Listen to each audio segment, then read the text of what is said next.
Good morning friends, কেমন আছো তোমরা? আশা করছি তোমরা সবাই ভালো আছো। হ্যাঁ, আমরাও ভালো আছি। বাইরে এদিকে প্রচণ্ড পরিমাণে মেঘ করেছে, মনে হয় এখনই বৃষ্টি নামবে। এই যে মা রেডি হচ্ছে, আর বুনু আর মানিমণি বসে আছে। মানিমণি তোমাদেরকে হাই করে দিল।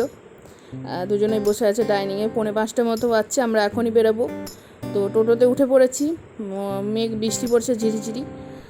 আর কোথায় যাচ্ছি সেটাও তোমরা সম্পূর্ণটা জানতে পারবে, পুরো ভিডিওটা দেখতে থাকো একদম লাস্ট অবধি, তাহলেই জানতে পারবে যে আমরা কোথায় যাচ্ছি। তো ফাইনালি আমরা স্টেশনে পৌঁছে গেছি।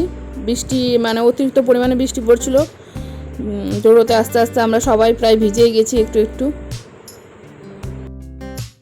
তো এই যে বুনু, মানিমণি, মা, বোন, তারপরে ভাই, আমরা এখানে ওয়েট করছি। এখন অবধি আমাদের ট্রেন আসেনি।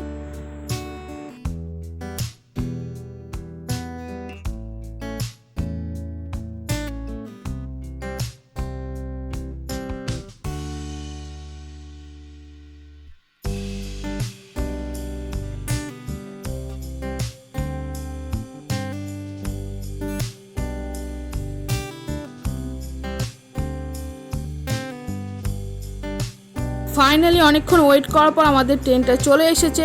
তো চলো ট্রেনে উঠে পড়ি। ট্রেনে উঠে পড়লাম। এই যে আমরা 3 বোন একসাথে। তোমরা আবার ভাবছো যে আমরা এত ব্যাগ ট্যাগ নিয়ে এত সকাল সকাল কোথায় যাচ্ছি, তাও আবার ট্রেনে করে। দাঁড়াও, তোমাদেরকে সবটাই বলে দিচ্ছি।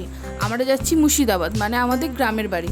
সেখানে এইবার আমাদের ফলোয়ারি কালী পুজো হবে, তাই তো প্রত্যেকবারে হয়তো এবার আমাদের কালী পড়বে, তাই যাচ্ছি।